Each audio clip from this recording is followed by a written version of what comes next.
네, 뉴정치본색 시작하겠습니다. 저는 최경영 기자고요. 오늘도 저와 함께할 촌철살인의 논객들 소개합니다.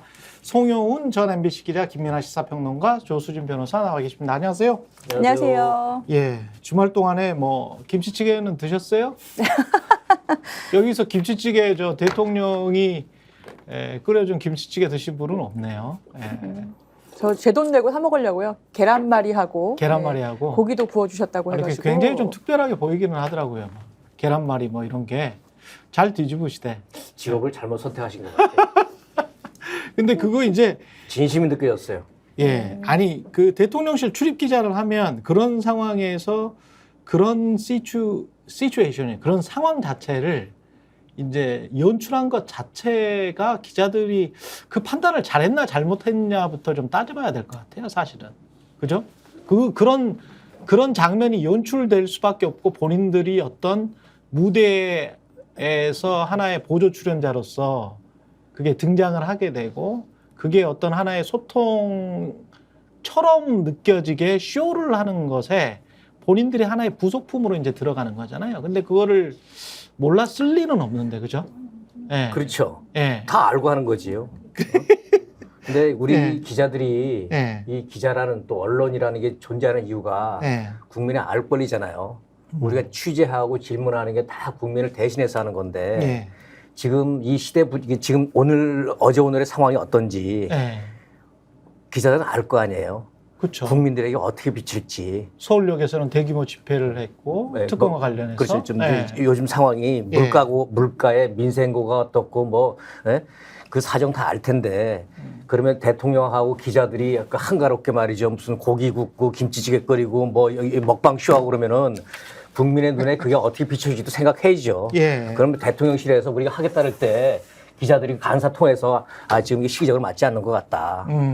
그거 피했어야죠. 어디 거가서 낄낄낄대고 웃으면서 그건 아니죠. 사진도 너무 많이 찍혔어. 예. 예. 저는 기자분들이 그 소통하는 대통령실의 모양새를 만들어 주는데 일조를 하신 거잖아요. 근데 저는 약간 사실 기대를 한 게 몇 명 정도는 그 김치찌개 끓이는 곳에 들어가지 않고 뭐 항의하는 무슨 이 액션을 좀 보인다든가 아니면 김치찌개 배식 받을 때 뭔가 좀 이 정국에 대한 질문을 해서 불편한 이 표정을 하는 대통령과의 어떤 그런 뭐 대립각을 세운다든가 이런 분이 있을 거라고 좀 기대를 했는데 너무 화기애애하더라고요. 그래가지고 조금 놀랐고 왜냐면 기자분들이 워낙 많으셨기 때문에 그렇죠. 조금 놀랐고 이건 이제 공교롭게도 지난주에 대법원에서 기자를 기레기로 부르는 것이 모욕죄가 되지 않는다. 명예훼손죄가 되지 않는다라는 대법원 판결이 나왔어요. 대법원 판결이 나왔더라고요. 예. 그래서 다행입니다. 왜죠? 기레기로 몇 번 불렀기 때문에. 아, 그래요? 최 기자님은 그렇게 불릴 일은 없군요. 아니, 없고 본인이 불렀구나. 예, 제가 그렇게 이제 다른 동료 기자들 그렇게 불렀기 때문에 이렇게 하면 기레기라고 욕먹어도 어떻게 할 수가 없다. 이렇게 불렀기 때문에 다행이네. 아마 저희가 성립이 되지 않는다. 난 몇 년 전부터 공소시효 있잖아요. 5년일 텐데. 기자 후배들 모임 가면 기자 후배들이 그런 자리에서 소개할 때 그래요. 다른 타선가. 기레기 송려원입니다. 그러면 선배님 자꾸 그래요. 그럼 잘하면 될 거 아니야. 잘하면 기레기 소리 안 나올 거 아니야. 예, 그래서 그래서 계속 이어가시면 이제 그게 이제 공적 인물이기 때문에 비판을 하다 보면 기레기라고 불러도 된다. 이제 이거예요. 한마디로 말하면 기레기라고 불러도 욕이 아니야. 그 비판 중에 하나다라는 거거든요. 그렇죠. 그래서 이제 그게 상식이 되었구나라는 점을 이제 다시 한번 또 느꼈습니다. 김민아 평론가. 기레기라고 부르고 싶어졌다 이 얘기죠 지금. 예. 기레기라고 알아들으셨다. 슬프다. 기레기라고 하고 싶다. 나는 이렇게 말씀하시는 이제 거고. 상식적으로 불러야겠다. 기레기. 이런 반론도 있을 것 같아요. 아니 김치찌개를 끓여주는데 안 먹느냐 그럼 뭐 이런 아니 근데 반론도 있을 것 같아. 두 가지를 말씀드리고 싶은 게 이런 연출을 할 거면 사실은 정권 초에 하는 거다. 정권 초에. 왜냐하면 정권 초에 하는 거는 그래도 의미가 있을 수 있다라는 생각이 드는 게 정권이 출범했으니까 앞으로 프레스 프렌들리하게 가겠습니다. 라는 걸 보여주는 어떤 행사로서 만약에 했다라 그러면 그때는 왜냐면 정권 초에는 보통은 분위기가 좋잖아요. 예. 아직 잘못을 안 했을 때니까 예. 앞으로 할 거니까 잘못을.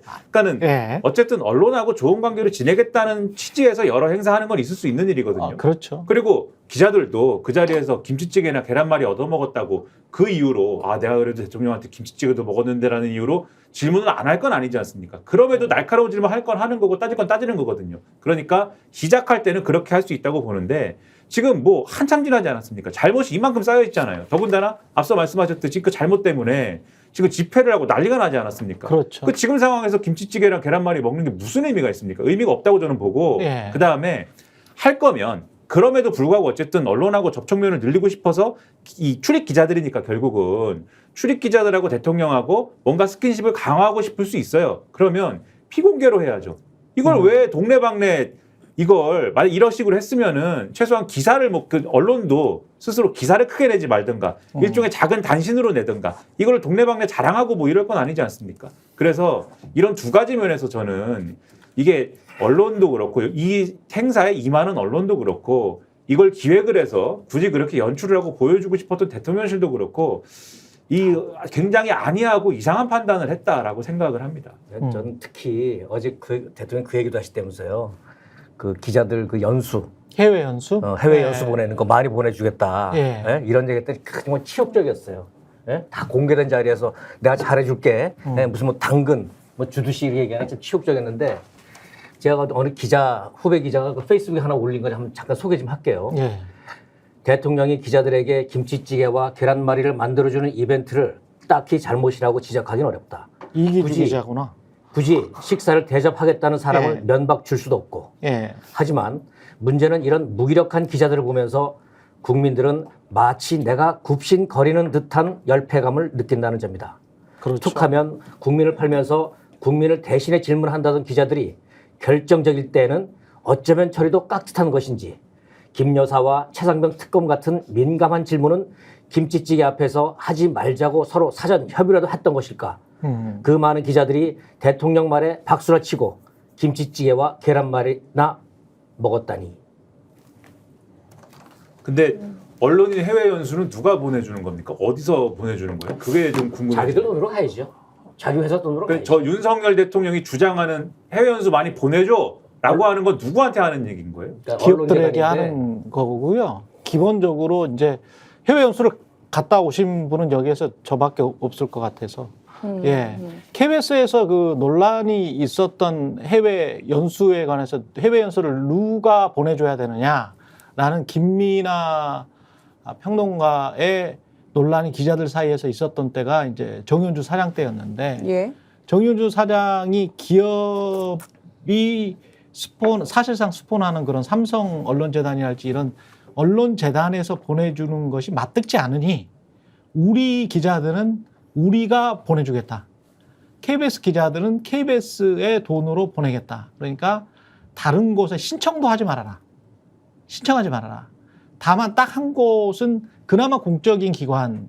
근데 왔다 갔다 하죠. 우리나라의 공영방송도 왔다 갔다 하긴 하기 때문에 그나마 공적인 기관이라고 할 수 있는 한국언론재단 거는 신청할 수 있고 나머지는 다 사적재단이라고 보기 때문에 신청하지 말라. 대기업들이 운영하는 데니까. 그렇죠.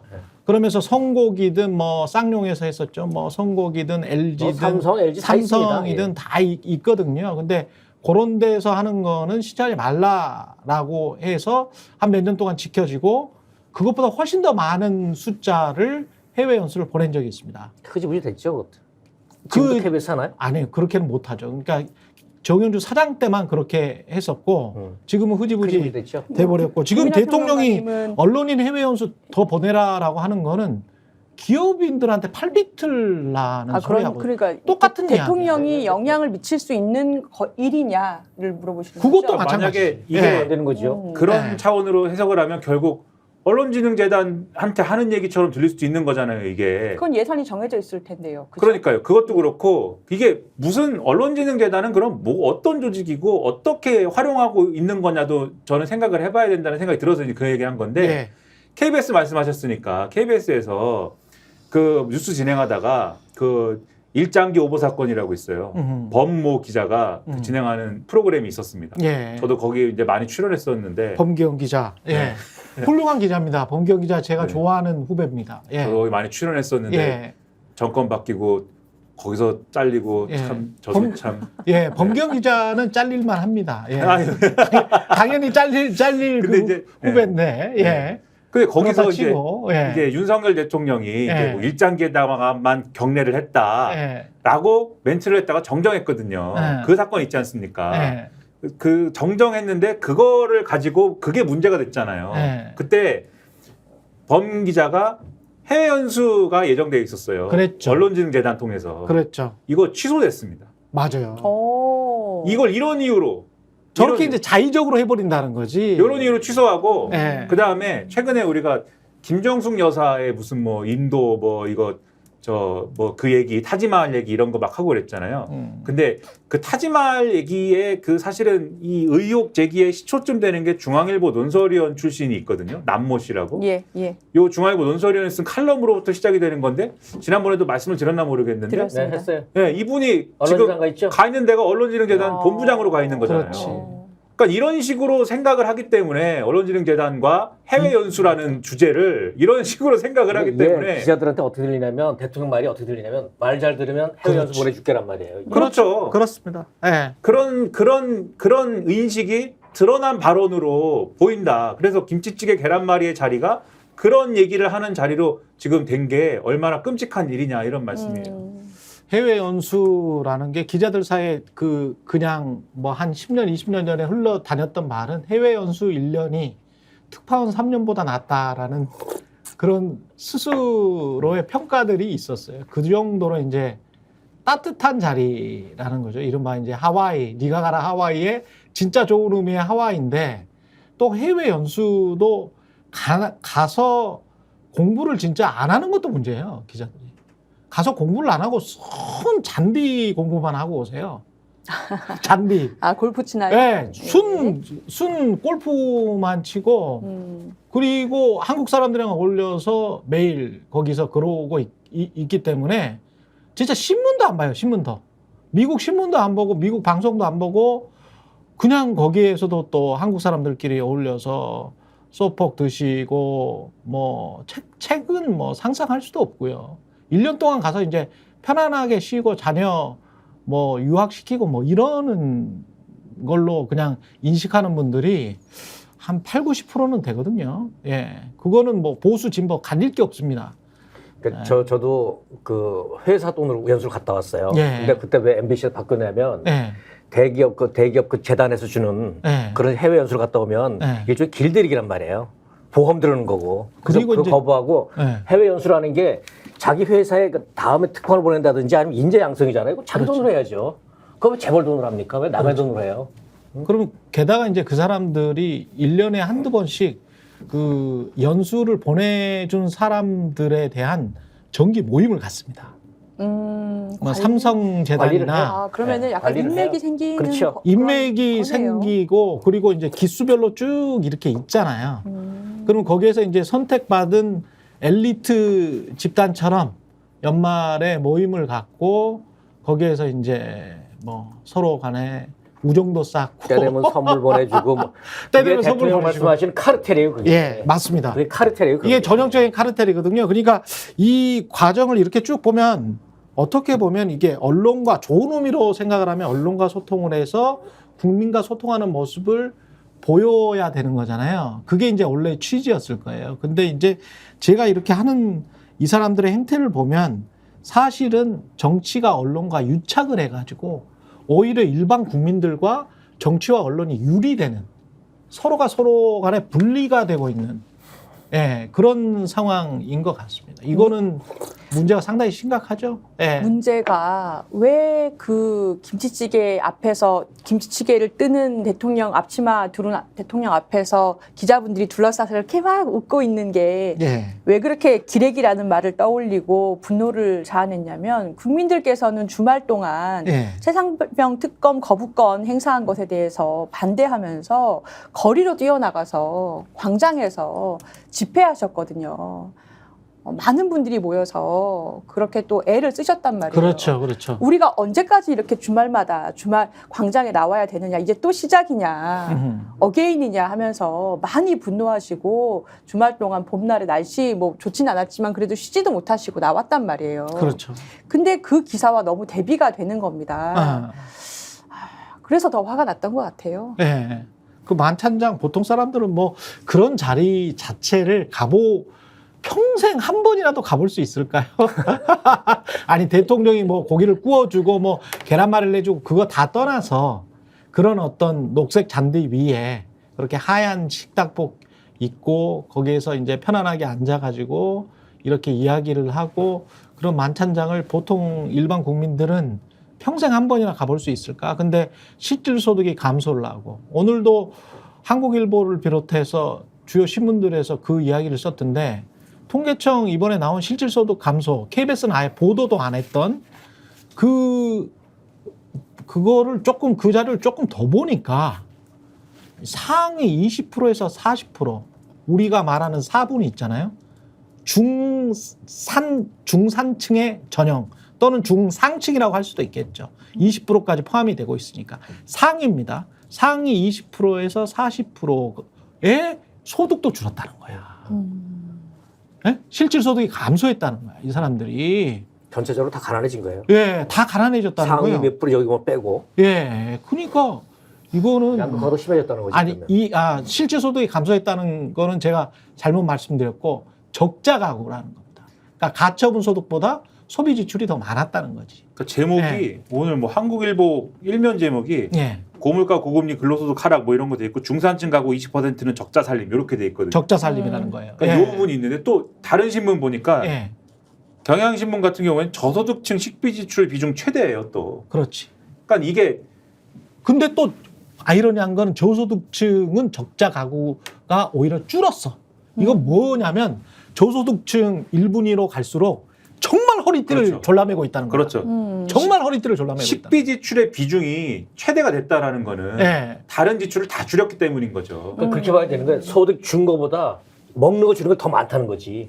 그럴 수도 있고. 네. 네. 오늘 칼럼들을 쭉 보니까 오히려 중산층들의 이제 적자가 된 부분들은 뭐 이제 통계적 착시나 뭐 이런 거에 의해서 다음 분기나 이렇게 되면은 통계적 착시라는 게 작용을 해서 또 다음 분기 되면은 또 조금 뭐 개선될 수도 있는데 엄청난 또 일이 일어나는 것처럼 또 사실을 호도할 수도 있다. 이런 얘기가 나올 수도 있다고 하더라고요. 아, 그럴 수도 있어요. 그러니까 분기이기 때문에 그거는 좀 추이를 좀 봐야 되지만 우리가 그럼에도 불구하고 그 이자랄지 우리의 고이자에 시달리고 있지 않습니까? 그다음에 인플레이션 이게 동시에 지금 접하는 상황이기 때문에 그 누구도 안전하지 못한 상황이라는 거는 그렇죠. 확실하죠. 그래서 네. 이게 상당히 의미가 있는 게 네.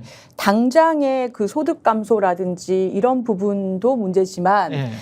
이런 결국 경제는 심리지 않습니까? 그렇죠. 그럼 사람들이 지갑을 열고 닫고의 문제, 실제 감소율만큼만 지갑을 닫느냐? 그렇지 않거든요. 심리적으로 위축되면 불안하니까. 소비를 바로 줄이는데 문제가 우리나라는 자영업자 비율이 굉장히 이상할 정도로 높은 나라라는 예. 거예요.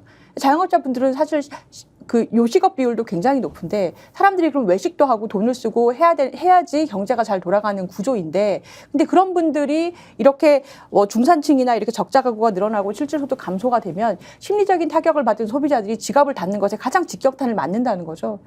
그러면은 전체적으로 위축이 될 수 있는 겁니다. 그래서 이거는 상당히 주의해야 될 신호탄이다 이렇게 봐야 예. 될 겁니다. 사실 그게 꽤 됐어요. 그 빨간불이 켜진 지가 꽤 됐습니다. 지금 대통령실 앞 저 잔디밭에서 대통령이 고기 굽고 계란말이 찌개 끓이고 그래서 저 기자들하고 말이야 무슨 만찬하고 그럴 때가 아니에요. 그렇죠. 그런 게 희낙 나갈 때가 아니라고요.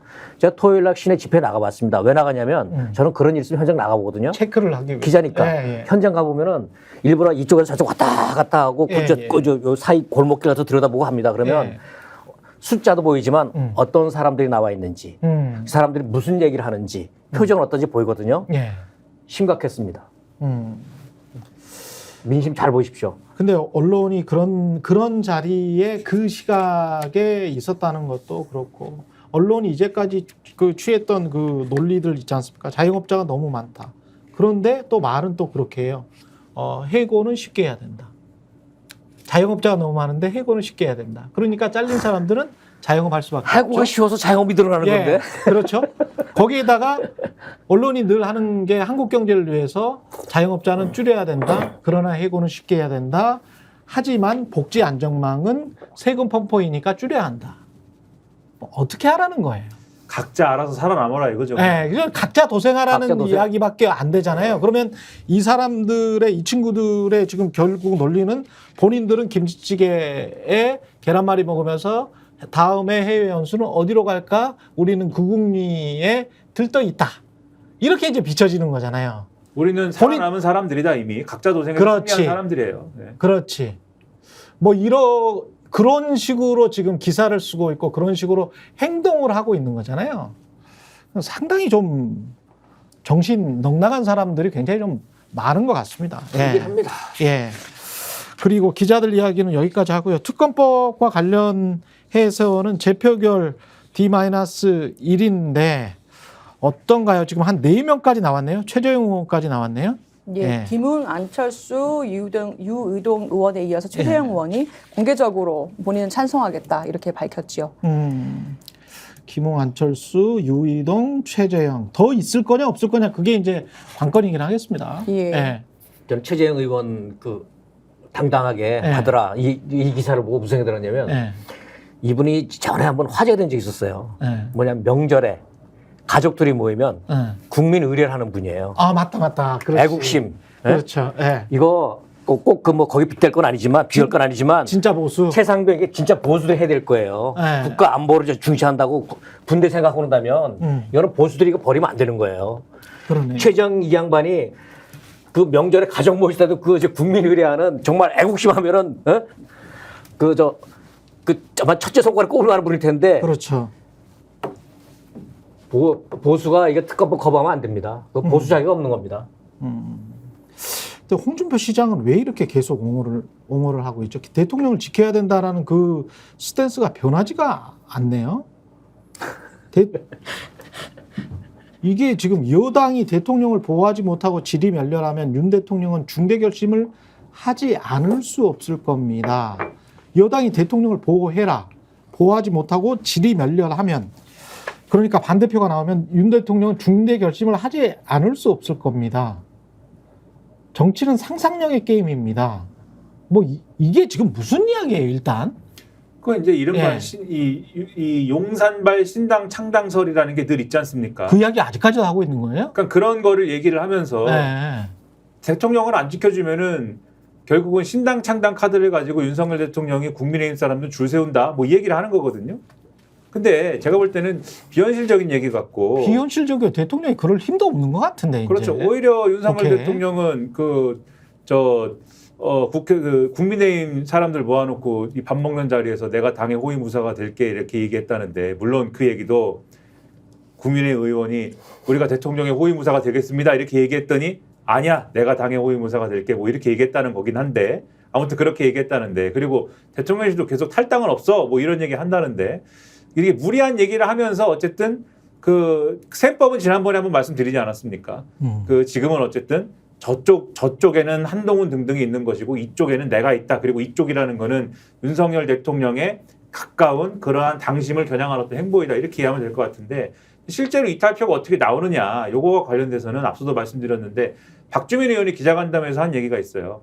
6명과 접촉했다. 국민의힘 의원. 6명과 접촉을 했는데 한 절반 정도는 찬성 표결을 심각하게 고려하는 것 같다. 이렇게 얘기를 했거든요. 그 6명이 이 나온 사람들 6명 아니죠. 왜? 그래서 네, 그 외에. 그 외에. 예. 그 외에. 4명과는 겹치지 않는다. 지금 아. 언급된 4명과는 겹치지 않고 이러면 이 4명에다가 3명 다음은 이제 7명 아닙니까? 그렇죠. 그래서 7명 설이 지금 있는 것이고 그다음에 오늘 동아일보 기사를 보면은 또 5명이 더 동아일보 이건 자체적으로 집계 내지는 취재를 해보니까 지금 낙천된 사람들 중에 한 5명 정도는 찬성표결 할 수도 있다고 한다. 아. 그러면은 4명에 5명 더하면 9명 아닙니까? 예. 그래서 이제 9명 설이 있는 것이고 그다음에 김웅 의원은 최소 10명도 된다 이렇게 주장한 바 있지 않습니까?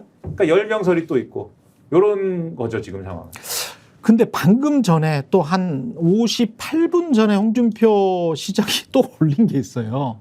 나 이분 굉장히 좀 급한 것 같아. 급했어.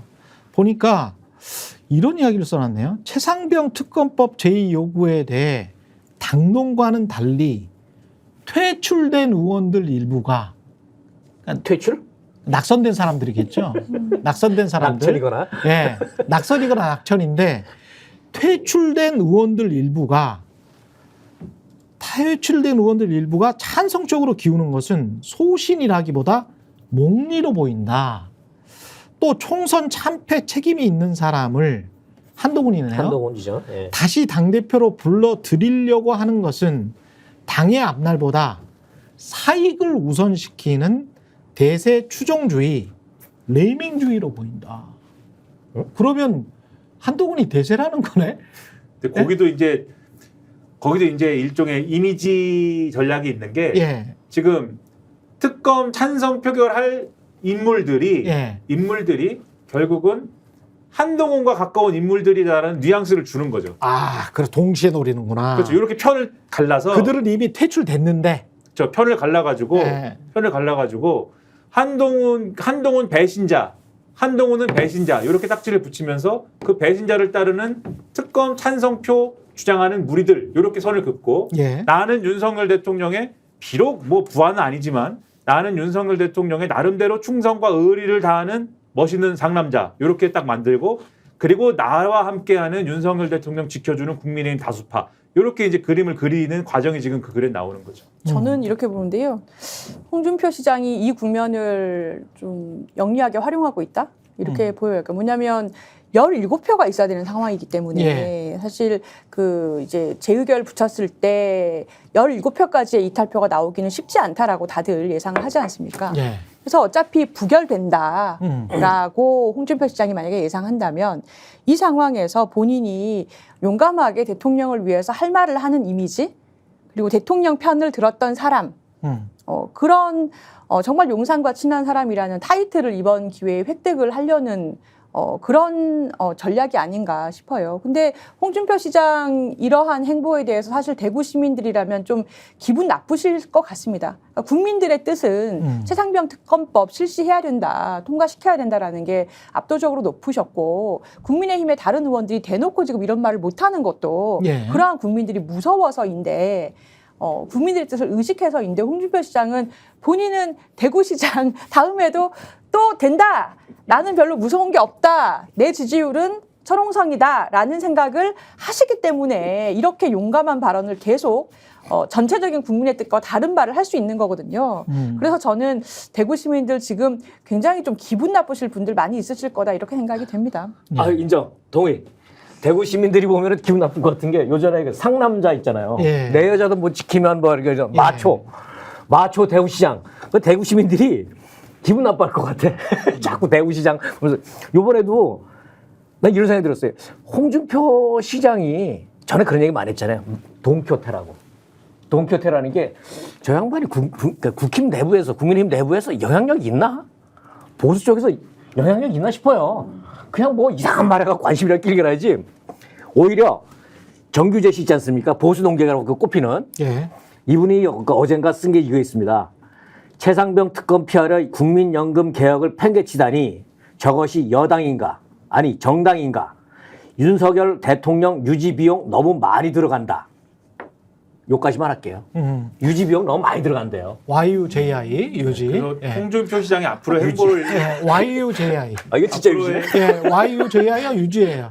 예. 앞으로 행보를 네. 이제 예측을 해본다면 예. 지금 말씀하신 것처럼 뭐 부결된다라는 걸 전제한다면은 그럼 이제 부결됐음에도 불구하고 찬성표 찍은 사람들이 있을 거 아닙니까? 그렇죠. 지금 공개적으로 밝힌 사람도 있지만 무기명 투표지만 있을 거다라고 생각을 할 거 아닙니까?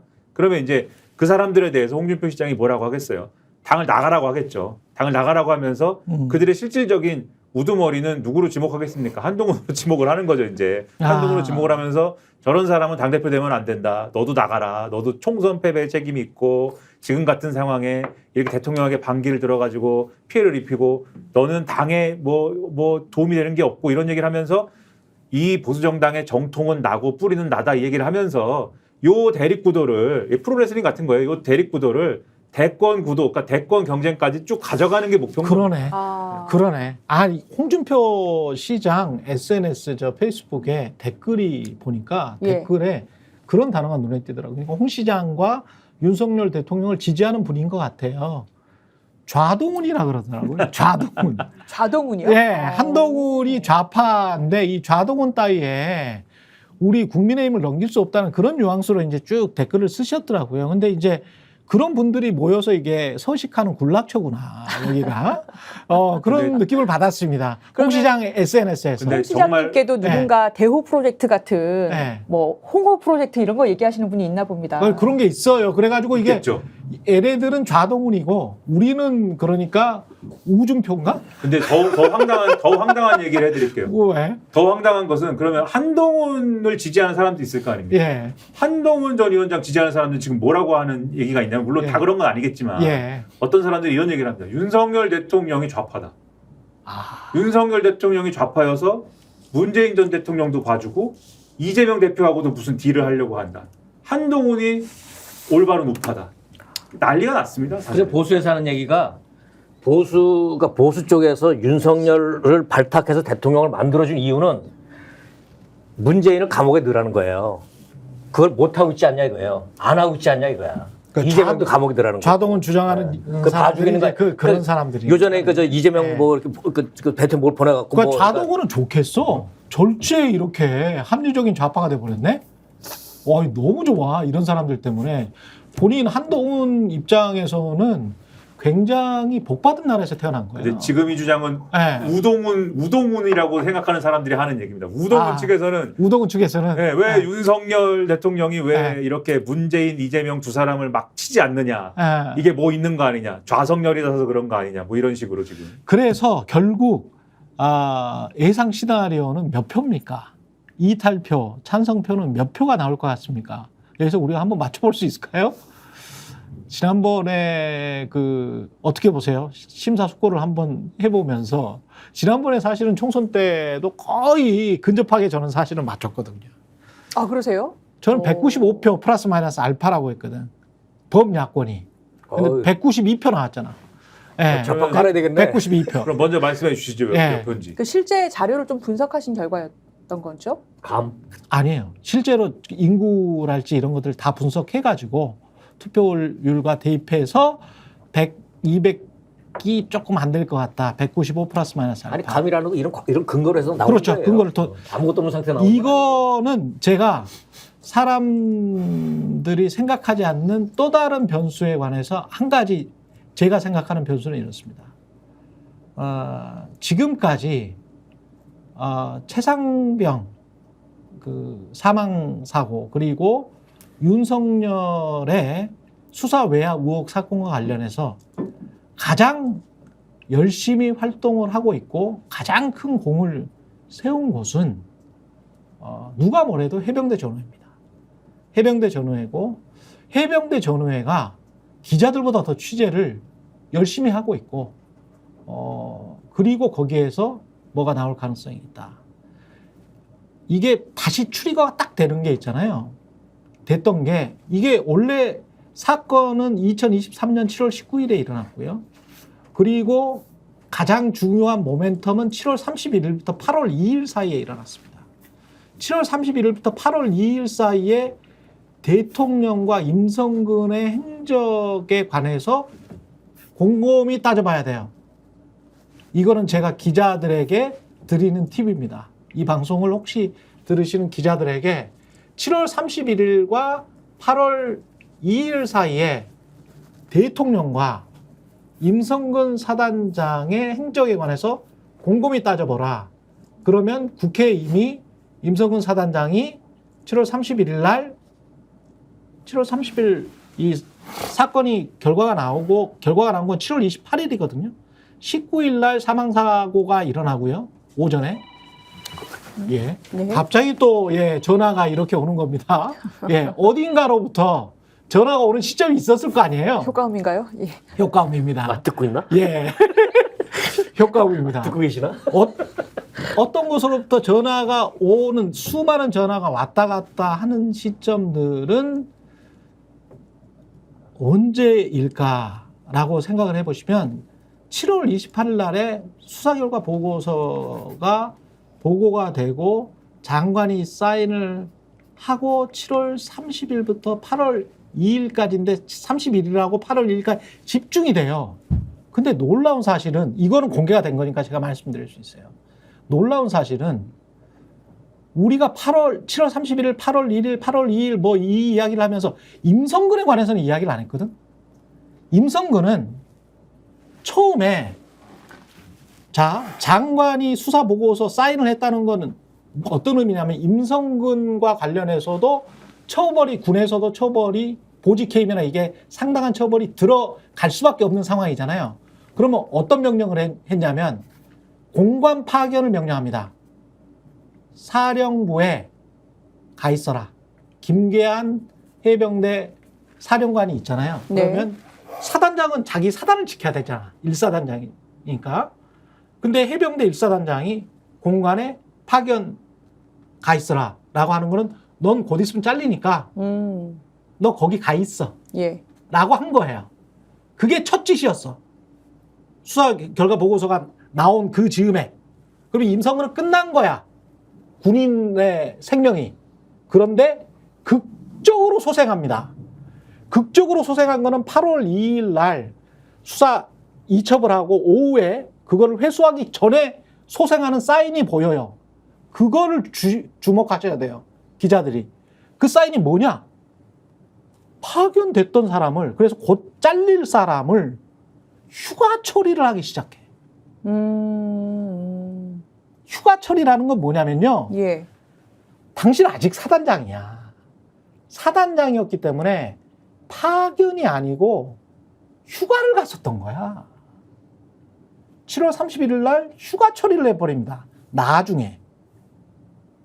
8월 1일 날 오후에도 휴가 처리가 있어요. 그 사후에 이걸 요즘 조작했다는 건가요? 아니요, 조작은 아닙니다.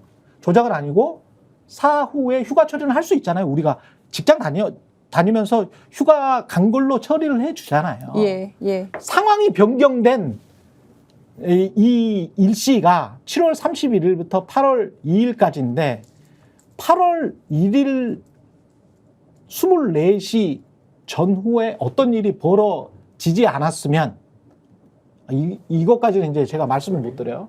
8월 1일 자정 24시, 그러니까 8월 2일로 넘어가는 시점이죠.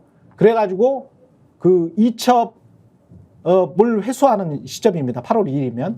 요 시점 이전에 임성근이 움직이지 않았으면, 즉 임성근은 8월 1일 오후 휴가 때 어디에 있었느냐? 굉장히 중요합니다. 아니 그런 의심이 들어요. 이게 굉장히 중요합니다. 자, 여기까지만 말씀드릴게요. 그리고 이거를 차차 이제 특검에서 밝혀지든, 그리고 지금 열심히 분투하고 있는 박정훈 대령 측 변호인들이 밝히든 어쨌든 간에 중요한 트리거가 또 나올 수가 있다. 나올 수가 있다. 근데 그 시점은 이 시점이고, 그리고 지금까지는 대통령의 경로서를 여당 의원, 성일종 의원까지도 인정할 수밖에 없는 상황으로 지금 내몰렸잖아요. 그러면 이 어떤 팩트가 하나가 더 나오면 이건 로비 들어간 거 아니야? 그러니까 구명운동 예. 있었느냐는 그렇죠. 의심이 가능하죠. 그렇습니다. 저도 그런 의심했어요. 그 시점을 봐야 된다. 그게 8월 1일 오후부터 밤까지다. 그러니까 박정훈 대령 수단장 그쪽에서 조사하는 게 뭐가 낌새가 이상하니까 그렇죠. 이거 이상하다 싶어서 그렇죠. 자기 구명을 한 게 아닌가라는 의심입니다. 이거는. 그렇죠. 그런 의심이 들었어요. 8월 2일 오전까지 그래서 모든 상황이 마무리됐음에도 불구하고 박정훈 대령은 원칙대로 이첩을 한 겁니다. 위에서는 모든 상황이 마무리됐어요. 예. 그 이제 말씀하신 이제 휴가 처리한 게 이제 언론 보도가 된 내용이고, 예. 사실 그동안 언론 보도로 나온 게 이전서부터, 그러니까 이 사건이 벌어진 이후 직후부터 대통령실이 이 사안을 굉장히 집요하게 챙겼다라는 거거든요.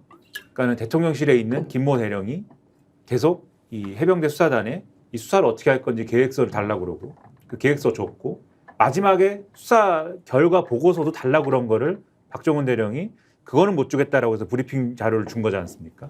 그러니까 사실은 대통령실은 그 이전부터 상당한 관심이 있었다라고 보이고 그렇죠. 그렇다라고 하면 지금 뭐 구명이나 뭐 로비 이런 쪽 말씀을 하셨는데 만약에 그런 게 실체가 있다 그러면은 그 맥락 자체는 제가 볼 때는 그 훨씬 이전부터 맥락 자체는 아마 있었을 있었어. 거다라는 생각이 들고 합리적 의심이 가능해요. 그렇죠. 만약에 이게 현실이라고 하면 그다음에 그 이제 인사라고 하는 거는 그 수사 결과에 따라서 지금 이제 부적절하게 휴가로 처리가 됐지만 임성근 1사단장에 대한 인사를 하려고 했다면은 하려고 한 게 맞다면은 그 군이라는 데 특성상 사단장을 인사하려고 예를 들면 우리 이제 언론사처럼 정치부장에 대한 인사 수요가 갑자기 발생해가지고 그 정치부장은 이제 일단 공석으로 비워두고 일단 그 누구를 승진시킬지를 한번 찬찬히 우리가 생각해보자 이렇게 할 수 있는 데가 아니지 않습니까? 그렇죠. 군이라는 데는. 그럴 바로- 수가 없죠. 바로 결정해야 되는 거잖아요. 바로 결정해야 돼요. 그렇죠. 아마도 그러면은 후임 인사나 이런 거에 대한 이런 검토나 이런 것도 상당 부분 진행이 됐을 거다. 실제로 논의가 있었습니다. 거기까지는 거의 확실하게 말할 수가 있어요. 실제로 논의가 있었고요. 후임에 대한 논의, 그러니까 언론들이 지금 놓치고 있는 부분들이 딱 그거예요. 왜 갑자기 파견했던 사람을 휴가로 처리를 해주지? 그리고 후임 논의까지 했는데 왜 갑자기 이 수사 결과 보고서가 엉터리라고 하면서 집단항명으로 수사를 했던 수사단장을 그냥 집어넣어버리려고 하지? 여기에 관한 그렇죠. 예. 그래서 처음부터 관심이 상당했다라는 맥락 하나, 그렇죠. 그다음에 후임 논의까지 했을 거다라는 맥락 둘, 그다음에 그런데 거기까지 했는데 휴가로 처리가 되면서 이 상황이 다 뒤집어졌다라는 거, 요거를 종합해서 생각하면 저는 어느 정도 답이 나온다고 봅니다. 그 그렇죠. 사고 난 날, 답이 나와요. 지금, 예. 사고 난 날, 사고 직후에 그때는 일병이었죠. 최수근 일병이 이제 갑자기 떠내려가고 사고가 났을 때 현장에 있는 그 소대장이 대대장한테 서로 녹취가 어제 한겨레가 공개를 했잖아요. 한겨레 공개를 했는데 아침에 나온 소리를 들어보니까 그 현장 소대장이 이제 대대장에 딱 급하게 보고하고 얘기하는 그 목소리가 갑자기 일이 터지니까 다급하고 막 목소리가 떨려요. 야야야 뭐 그러면서 울고 있어. 애가 또 내려갔는데 뭘 울고 있어요. 그러니까 저도 그러다 울컥하더라고. 야 얼마나 놀랐을까 현장 직원들도. 그렇죠. 근데 그 얼마 있다가 현장 대대장이 임성근 사단장하고 또 보고하는 게 있는데 사단장 목소리는 그런 느낌이 없어요. 그리고 네. 저래 언론에 언론에 날까봐 그 걱정부터 하더라고. 예. 예? 자기 부하가 병사가 죽었는데 네. 예? 그보다 야 애들 때문에 거기 구해온 언론에 언론에 어떻게 날까 그 걱정부터 하더라고요. 이런 그거 거는 화가 확 나더라고. 이런 거는 좀 제가 홍보를 해드려도 될 것 같은데 저도 사서 봤습니다. 예. 그 최혜병 사건 왜 특검인가? 김규현 변호사가 네. 최혜병 사건 관련돼 지금 김정민 변호사, 김규현 변호사 담당인데 김규현 변호사 이제 해병대 병장 출신이잖아요. 검사 출신이고 해병대 병장 출신인데 사건 일지부터 해가지고 쟁점들을 쫙 정리를 해놨어요. 제가 그래서 주말 동안에 굉장히 짧아요. 50 몇 페이지밖에 안 돼. 예, 50 몇 페이지밖에 안 되는데 그걸 제 식으로 다시 한번 정리를 해봤어요. 주말 동안에 쭉 정리를 하면서 다시 좀 취재를 해봤는데 요거는 꼭 한번 읽어보십시오. 우리 스픽스 애청자분들도 최혜병 사건 왜 특검인가? 1,500원밖에 되지 않습니다.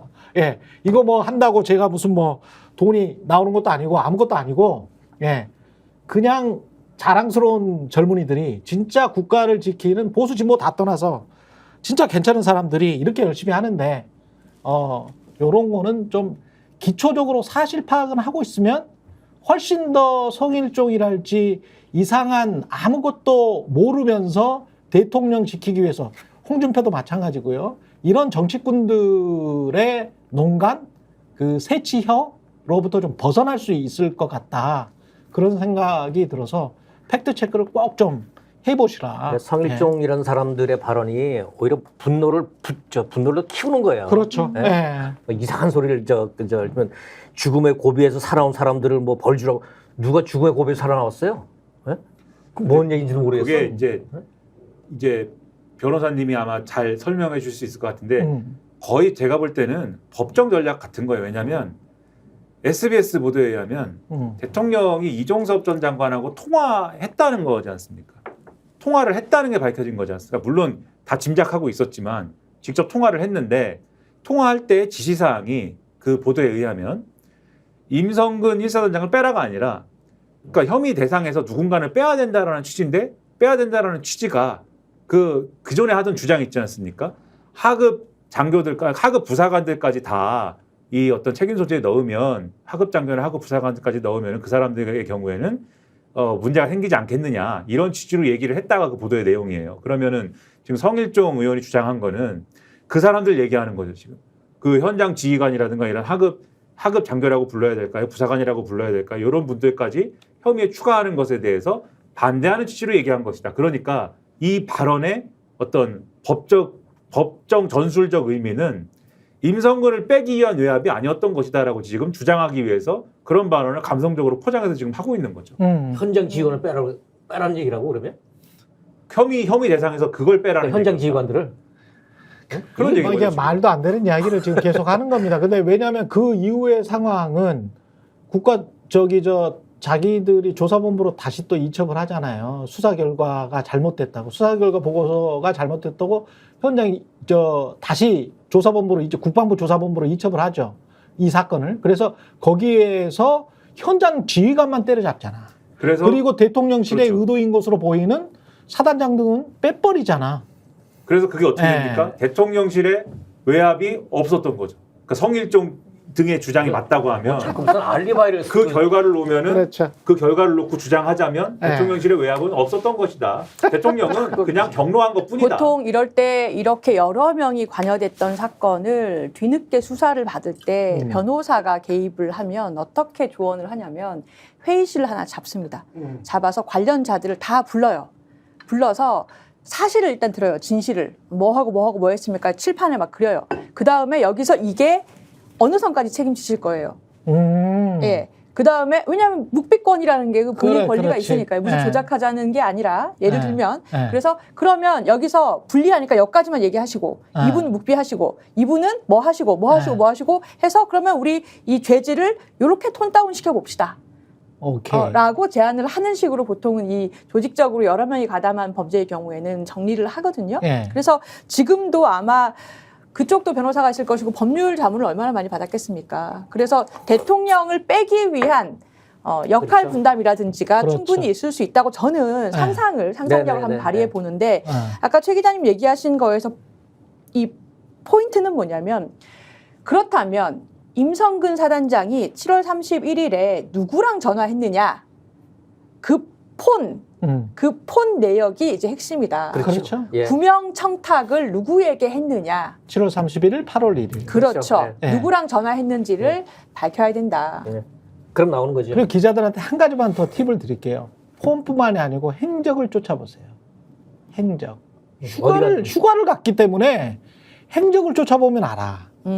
누굴 만났나? 누굴 만났나. 네. 그러니까 이거 굉장히 중요한 겁니다.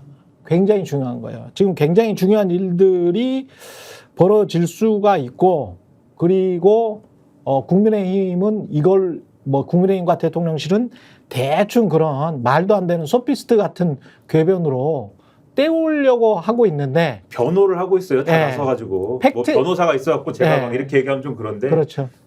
나라를 다스리는 게 아니고 그렇지. 죄 나서갖고 변호사를 다 하고 있습니다. 팩트에 힘은 강하다. 아까 정규재 예. 그 씨가 얘기했듯이 윤석열 대통령 유지 비용 너무 많이 들어간다. 이게 다 비용이에요, 이게 다. 유지. 그렇죠. YUJI. 예. 보호 완도해야 되고. 예, 보호 완도해야 되고. 이게 김웅의 그러니까 10표 이상 나올 것 같아, 이탈표가. 예. 그게 김웅 의원이 한 얘기 있지 않습니까? 이게 부담스러운 국힘 의원들 많을 것 같아요. 국민의힘은 윤 대통령 잘못의 방조범이 아닌 공범이 된다. 맞아요. 윤석열 대통령의 내시 집단이 된다. 예? 억울하게 당한 박정훈 대령을 지켜야지. 예? 대통령이 사고 친 건 뒷수습하는 일에 왜 이래 열심히인지 이해가 안 간다. 이거 계속 원죄처럼 따라다닐 거예요. 그렇습니다. 그럼 국민의힘 의원들한테는 이 원죄가 계속 붙어다니는 거거든요. 대통령이 아니라 이제 국민의힘 힘의 힘의 약점이 돼버리는 예. 그런 정국입니다. 그러니까 사실 지금 네. 나서는 뭐 최재형 의원도 사실은 판사 출신이지 않습니까? 그렇죠. 김용 의원도 검사 출신이지 않습니까? 네. 검사 출신, 판사 출신이기 때문에 물론 다 그런 건 아니지만 다른 판사 출신, 검사 출신들은 국민의힘 내에서 비겁하게 할 수 있을지 모르지만 또 어떤 판사 출신, 검사 출신이 보기에는 납득할 수 없는 일일 수 있는 거예요, 이 문제가. 저희가 얘기할 때 오셔가지고 라이브로 관전하시기 바랍니다. 반드시 주변 사람들 데리고 오시기 바랍니다. 구독, 좋아요, 알림 설정 해주시기 바랍니다. 좀 살려주십시오, 저 좀.